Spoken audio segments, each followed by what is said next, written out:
Salve, salve Piquitos! Sejam muito bem-vindos ao canal Piquito Python.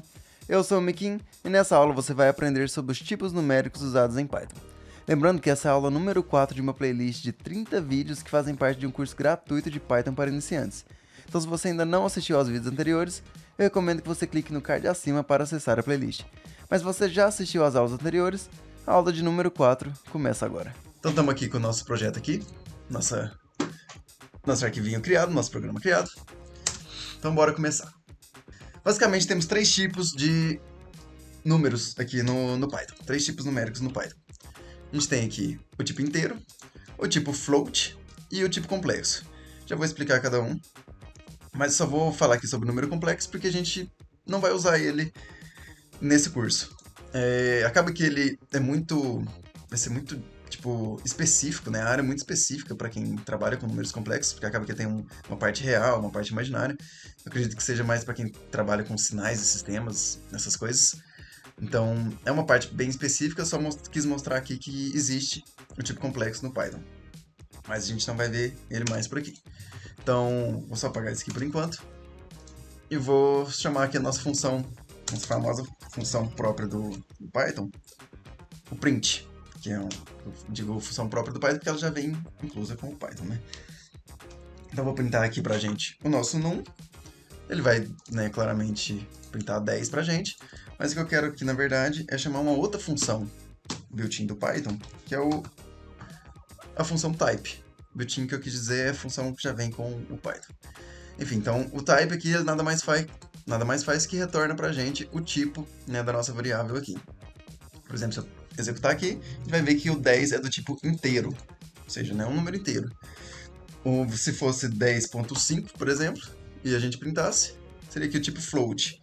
Esse tipo float, ele nada mais é que os números decimais, não números decimais, né? Os números que contêm casas decimais. Então, 10.5, 12.3, 100.0001, isso são os tipos float pra gente, pontos flutuantes, né? E nada mais é que números quebrados, vamos falar assim. Mas beleza, a gente já viu o int e o float, que são os principais tipos numéricos que a gente vai usar no Python. Outra coisa que eu quero mostrar rapidinho aqui é, por exemplo, que a gente pode converter, por exemplo, a gente tem aqui o num como um número flutuante, mas eu posso converter ele para int, simplesmente chamando a função int. Então se eu printar aqui, agora ele é do tipo int. Deixa eu dar um clear aqui pra gente. Então se eu printar agora ele é do tipo int, né? E eu posso também tirar aqui o nosso type, pra vocês verem o que acontece. Então eu transformei o 10.5 para tipo inteiro. Então se eu printar aqui, vai dar 10. Se fosse, sei lá, 10.8, o que acontece? Ele vai printar só 10. Por quê? Porque ele vai pegar só a parte inteira. Ele não, no caso aqui, ele não vai arredondar. A gente vai ver que tem uma função própria para arredondar. Você escolhe se quer arredondar para cima, para baixo ou que estiver mais perto. Mas se você transformar ele só para número inteiro, ele vai simplesmente pegar a parte real, a parte inteira pra gente. Então, beleza? Próxima coisa que eu quero mostrar aqui pra gente, pra vocês no caso, são as operações aritméticas que a gente tem no Python. Nada mais é que as operações, né, de soma, subtração, multiplicação, divisão, divisão inteira, resto da divisão e exponenciação. Vou passar por cada uma aqui. Deixa eu baixar aqui um pouquinho. Não vou baixar, vou dar um clear. Deixa só um pouquinho. Beleza. Então, vou chamar aqui de novo nossa função print. Print, por exemplo, 5 mais 2. 5 mais 2, o que ele vai retornar pra gente? Será que é 8? Não, é 7, isso. 5 mais 2, 7. 5 menos 2. Deixa eu só alterar aqui. 5 menos 2, então, 3. Beleza, subtração. Multiplicação, a gente vai ver que ele vai. Então, multiplicar pra gente, né? 5 vezes 2, 10. A divisão aqui, 5 vezes 2. Então, 5 dividido por 2. A gente vai ter aqui 2.5. Então, ele já pega aqui o tipo pra gente. Vou até colocar aqui pra gente ver de novo, olha. Type. A gente consegue fazer muita coisa, olha. Vou mostrar pra vocês em tempo de execução, ó. 5 dividido por 2. Cada um aqui é número inteiro, mas se eu passar o type aqui da divisão, vai retornar pra gente o float. Então, beleza? Divisão inteira. O que é essa divisão inteira, Guilherme? Vou colocar mais uma barra aqui só. Divisão inteira ele simplesmente vai pegar só a parte inteira, né? Então, de 2,5 ele pega o 2. Um pouco aqui seria 8, divisão inteira de 3. Ele pega só o 2 também, porque não dá, tipo... 3 já é demais, né? 3 vezes 3 já seria 9. Ele pega ali o 2. Agora se fosse só, olha... 2 dividido por 3, 2, meio, ele pega só a parte inteira. Divisão inteira. O resto da divisão... Vou mostrar pra vocês o resto da divisão. Ele mostra, olha, por exemplo, 5 dividido por 2 dá 2,5, né? Mas ele pega a parte inteira e mostra pra gente só o resto, realmente, da divisão. Então, o resto da divisão aqui, no caso, seria 1. Agora, se fosse, por exemplo, 4 dividido por 2, o resto da divisão é 0. É uma divisão perfeita, né? No caso, não sobra nada. Agora, por exemplo, um 7 aqui, ele resta pra gente 1. A gente usa isso muito, vamos ver em alguns exemplos, usa isso muito para descobrir se o número é primo. Então, para isso a gente usa aqui a divisão inteira, porque ele não pode ter resto. Se o resto for 0, então quer dizer que ele pode ser um número primo. E no caso seria aqui o 7, por exemplo. 7 é um número primo, então o resultado é 0. O 6, por exemplo, não é um número primo. 6 dividido por... porém, tipo, porque não resta nada. Porém, ele não é um número primo porque ele não é ímpar. E a outra equação que a gente tem é a exponenciação. Então temos aqui nosso 5 elevado a 2, ou 5 ao quadrado, dá 25. Vamos pôr, por exemplo, 2 ao quadrado, né? 4. Outra coisinha, detalhe, mas tipo, o espaço aqui não faz diferença para o Python, então do jeito que você achar melhor escrever. Na verdade tem algumas regrinhas de clean code e tudo mais, só que a gente não vai estar entrando nesse mérito por enquanto. Eu particularmente gosto de escrever assim, coloquei assim para ficar mais organizado, mas eu costumo juntar, né? Assim, 2 mais 2. Pá. Então, beleza? Outra coisa que eu quero mostrar aqui pra gente é a ordem das operações. Por exemplo, vou colocar aqui a ordem das operações. Então, se a gente printar aqui, olha, ele vai seguir a mesma ordem da matemática convencional, né? Ou seja, primeiro ele resolve o que está dentro dos parênteses, então 2 mais 1 igual a 3, e 3 vezes 3 dá 9. Beleza? Ele não vai fazer tipo 3 vezes 2, depois somar 1. 3 vezes 2 daria 6, mais 1 daria 7, né? Agora vamos colocar sem os parênteses, por exemplo. Sem os parênteses aqui, ele não vai somar agora, porque não tem mais parênteses, né? Então ele vai primeiro fazer a multiplicação e depois ele vai somar, então dá 7. Beleza? Se a gente colocar parênteses aqui, não vai mudar nada, porque de toda forma o que executaria primeiro é a multiplicação. Então, basicamente é isso. A ordem das operações, ela segue a regra da matemática mesmo. Então, vamos colocar aqui vezes 5, por exemplo. O que ele vai retornar pra gente? 11. Então, 3 vezes 2, no caso, dá 6. 1 vezes 5, 5. Então, 5 mais 6, 11. Fechou? Então, ele vai executar primeiro o que está dentro de parênteses, depois a multiplicação e divisão, e depois vai para subtração e adição. Fechou? Outra coisa que eu quero mostrar, a próxima coisa, é a iteração de um número. Por exemplo, a gente tem aqui o número 1, e a gente tem duas formas de iterar ele, ou, na verdade, não iterar, acrescentar nele, né? Somar ele. Vamos printar aqui, por exemplo, o nosso num aqui agora. Vou colocar aqui print num. A gente vai ver que vai ser 2, porque ele pegou o num, que é igual a 1, e depois o num vai ser o num, que é 1, mais 1. A outra forma que a gente tem de fazer isso é assim, que simplesmente a gente coloca num mais igual a 1, que dá na mesma, 2. Vamos pôr aqui, por exemplo, 10. Num mais igual a 2. Então ele vai colocar aqui 12 pra gente. Funciona da mesma forma com a multiplicação. Então a gente consegue... A gente não precisa colocar, por exemplo, aqui de novo, vamos voltar aqui num igual a 10. num agora igual a num vezes 2, né? Que daria a mesma coisa, 20. A gente não precisa fazer isso. Basta a gente fazer aqui já implícito. Num vezes igual a 2. Então, é 2 vezes ele mesmo. Funciona também com a divisão e com a subtração. Beleza? Então, 10 menos 2, 8. Dá outro clear aqui.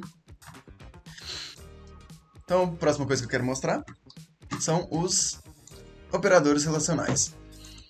A gente tem aqui, ó, o igual, que 3 igual a 2, né? Então, tipo, vamos exemplificar aqui. Um num igual a 2, aqui a gente está atribuindo, isso aqui não é o igual, isso aqui na verdade é uma atribuição. Quer dizer que a gente está atribuindo o número 2 à variável num, né? Até porque se a gente printa aqui o num, vai dar aqui o 2, né? Então a gente deu um valor para ela. Agora se a gente coloca aqui num igual, que é realmente o nosso igual, 3, e printar, ele vai retornar pra gente false. Então isso aqui ele sempre vai retornar pra gente, todos esses operadores na verdade, vai retornar pra gente se é falso ou verdadeiro. Então se eu colocar aqui num igual a 2, ele vai retornar pra gente true. Isso aqui vai ser muito útil daqui pra frente, pra sempre. Porque a gente tá sempre querendo, não digo com números, porque beleza, pode ser que você não trabalhe com números, mas a gente vai tá sempre querendo comparar o valor de uma variável a outra ali para ver se tá batendo, se tá certo. Então, né? E a gente ainda vai conhecer também sobre os tipos booleanos, que é true ou false. Mas e vai ser interessante pra gente também trabalhar com if else, que é as condicionais. Se tal coisa, faz tal coisa. Se não, faz tal coisa, né? A hora que a gente começar a ir aprofundando mais, vocês vão entender o que eu tô falando. A hora que eu começar a mostrar mais exemplos também, a gente vai desenvolver ainda um códigozinho aqui de exemplo, nível básico. Mas então bora lá. Então, quer dizer que ele retorna pra gente se é true ou false, verdadeiro ou false. Então, num a 5 aqui vai retornar pra gente false. Vamos pros próximos aqui. Só limpar aqui a tela pra gente. Eu vou agora excluir a nossa variável, a gente não vai precisar, só para facilitar aqui a nossa vida. Então, num, por exemplo, olha, print, ele é diferente, então, exclamação com igual, ele é diferente. Então, print 3 diferente de 2. True, porque 3 é diferente de 2. Se eu coloco 3 diferente de 3, ele vai falar false, porque não é diferente, ele é igual. Então, isso aqui vai retornar pra gente falso. 3 maior que 2. O que ele vai retornar pra gente? Verdadeiro. 3 menor que 2. False, porque 3 é maior. A gente também tem o maior ou igual. Então aqui, no caso, ele vai retornar true. Mas se a gente colocar 3, ele também vai retornar true. Agora, se fosse só maior, 3 maior do que 3, retornaria false, porque 3 não é maior do que o 3, né? Então, por isso a gente tem o maior ou igual, ou o menor ou igual. Então, vai retornar true das duas formas aqui. Porque, de toda forma, os dois números são iguais, então ele vai sempre retornar o true pra gente. Como é maior ou menor, menor ou menor. Então, vou limpar aqui a tela. Fechou? Estão entendido aqui? Sobre os operadores relacionais, a gente vai usar bastante ainda essa questão de true ou false. Vai ter uma aula só sobre os tipos booleanos, que é o boolean, bool, ou boolean, que são os tipos booleanos que a gente fala, true ou false, 0 ou 1, no caso 0 sendo false e 1 sendo verdadeiro. Mas, enfim, então bora para a próxima coisinha que eu quero mostrar, que são as built-in functions dos tipos numéricos. Built-in eu já falei aqui, que é o built-in. Built-in é o igual print. Print é uma função built-in do Python, porque já vem com o Python. Então, uma função built-in que a gente tem do tipo numérico é o ABS, que nada mais faz que retornar pra gente. Olha, a gente pode até colocar um mouse em cima. Retorna pra gente aqui o valor absoluto, né, do argumento, que no caso o argumento é o menos 5. Então, se eu printar aqui, a gente vê que ele printa pra gente 5, né? Vou colocar aqui, né, esse número grande aqui. Então ele só vai voltar pra gente o valor absoluto, ou seja, sem o sinal. Mesma coisa de fazer assim, então. Simplesmente vai ignorar o sinal e vai pegar o valor absoluto. Outra função que eu tinha já comentado pra gente, que é uma função built-in, é o round, que ela nada mais faz que arredondar pra gente o número. Então aqui no caso ela vai arredondar pra cima, porque tá mais perto de 5. Agora a gente pode ver, olha, número de dígitos. Então, né, olha, a gente consegue, se a gente colocar o mouse em cima, a gente consegue ver os parâmetros da nossa função, né? Então, ela recebe aqui um number e recebe um número de dígitos. E o que é esse non igual a non? Esse non igual a non é tipo assim, se você não passa nada, então não precisa. Então ele, tipo, tá ignorando isso. Ou vai ser nenhum, no caso. Non vai ser nenhum. Se você não passar, ele não vai retornar nenhuma casa decimal, igual tá 5 inteiro. Agora se eu quero arredondar, mas com uma casa decimal, eu vou colocar a vírgula para passar o próximo argumento. 2, por exemplo. Então ele vai mostrar aqui 4,75. Mas se eu quero 1, e ele vai arredondar para cima, 4,8. Beleza? Agora se eu quiser colocar até 8 aqui, ele vai mostrar 4,75 pra gente. Beleza? Então essa é a nossa função round, nada mais faz que arredondar pra gente. Se fosse aqui 4,25, por exemplo, colocar aqui 1, ele vai arredondar para 4,2, então agora ele já vai começar a diminuir, né? Vou colocar 4,28, por exemplo. Já vai, ó, 4,3. Mas se eu colocar aqui sem nada, né? Ou 0, que dá na mesma. De nada. Na verdade, que ele ainda vai mostrar uma casa decimal, olha. Já vai falar assim, ele quer casa decimal, mas sem nenhuma, né? Nenhum dígito, então vai ser 4,0. Agora se eu tirar isso, ele vai arredondar para baixo, mas sem mostrar aqui pra gente a casa decimal. Beleza? A próxima função que a gente tem aqui nada mais faz que substituir a exponenciação, que eu já tinha mostrado aqui, que é o pol, o expoente. Então, por exemplo, pol de 3,2 seria 3 elevado a 2, que é 9. A gente colocar aqui 2 elevado a 2 é 4, e por aí vai, 5, que foi o mesmo exemplo que a gente usou agora mesmo, né? 5 ao quadrado, 25. Fechou? A gente tem outras funções também, por exemplo, vou colocar aqui, na verdade, vamos continuar. A squirt, por exemplo. Deixa eu só copiar aqui, squirt. Só que essa função, na verdade, vou até separar aqui, que ela não é mais uma função built-in. Ou seja, ela não vem com Python. Para a gente poder usar ela, squirt que é a raiz quadrada, esqueci de falar, squirt raiz quadrada de 5, né, no caso. Quadrado por causa do 2. Então seria a raiz quadrada de 5. O problema é que para a gente usar ela, a gente precisa importar a função math. Depois eu vou explicar ainda sobre importações, não precisa preocupar com isso. Mas se a gente... em resumo, o import é tipo assim, uma parte do Python ali, vamos falar assim, que não vem instalada. Então a gente tem que puxar isso de algum lugar. Então a gente, no caso, está importando aqui do math, que na verdade está instalado, sim, só que a gente precisa importar, porque ele não vai vir com tudo já importado. Mas já é uma função que já vem instalada quando você instala o Python. Por que não funcionou ainda se a gente tentar executar? Olha, tentei executar aqui, name skirt is not defined, porque ele não reconheceu. O que acontece? Não basta a gente só importar o math. Basta se a gente fizer assim, math.skirt. Eu fico falando skirt, mas não sei nem se é assim que fala. Raiz quadrada. Math.raiz quadrada. Ponto raiz, vamos falar assim. Math.raiz. Olha. Takes exactly one argument. Ah, então ele só tem um argumento. Então realmente é a raiz quadrada. Olha. Eu tinha determinado the square. Então raiz quadrada, né? É, bobeira minha. Então beleza, então é isso aqui, família. 2.2, que é a raiz quadrada de 5. Outra forma da gente fazer, sem ser passando esse math.squirt, por que eu passei assim?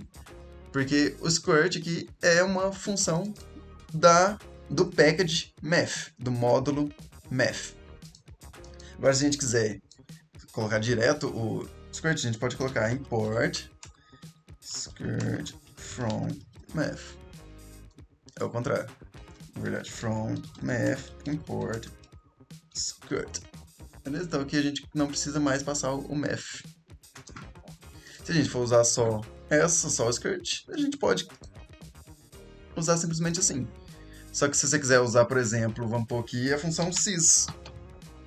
Sim, que é de seno, né? Ou tem a cosseno também. Ó, sim, de 5. Esse valor aqui. Cosseno, vamos colocar, por exemplo, cosseno de 1, que a gente já sabe o valor, que é 1. Ainda sei um pouquinho, olha. Não, é 0. Ih, eu tô ruim. Tô ruim. Mas é porque ele pega, olha, retorno de cosseno of x measured em radiano, é porque não tá em graus. Cosseno de 1 é 1 quando passando em graus e não em radiano. Ou estou muito errado. Agora, no caso em radiano, seria cosseno de 0 é igual a 1. Beleza, só que aí a gente tem que, olha, já até mostra aqui que a gente tá usando o cos, mas o sim e o outro aqui a gente não tá usando. Porque ele tá mais escurinho, tá vendo? Não sei se dá pra perceber, mas tá mais escurinho. Agora, o cosseno a gente tá usando, então ele fica mais amarelinho.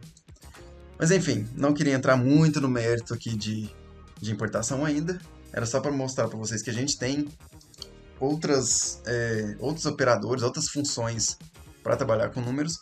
Só que para isso você vai precisar importar aqui a função math. A gente tem também tan, né, que seria a tangente. Já estou até colocando aqui enquanto eu falo. Tangente de 0. Então beleza, essas são as nossas funções para a gente usar com os tipos numéricos. Tem muito mais, na verdade, mas eu acho que já deu pra gente ter uma bela noção das principais funções que a gente usa quando está trabalhando com números. E por essa aula é isso. Se você quiser se aprofundar mais no aprendizado de Python e se tornar um dos profissionais mais bem remunerados do momento, eu recomendo que você, além de nos seguir para continuar acompanhando nossos vídeos sobre Python, clique no primeiro link da descrição e assista ao vídeo do Guilherme Grilo, da Dunk Code, onde ele vai te mostrar o passo a passo que você precisa seguir para se tornar um programador Python de sucesso e muito bem remunerado. Então é isso, até o próximo vídeo e valeu!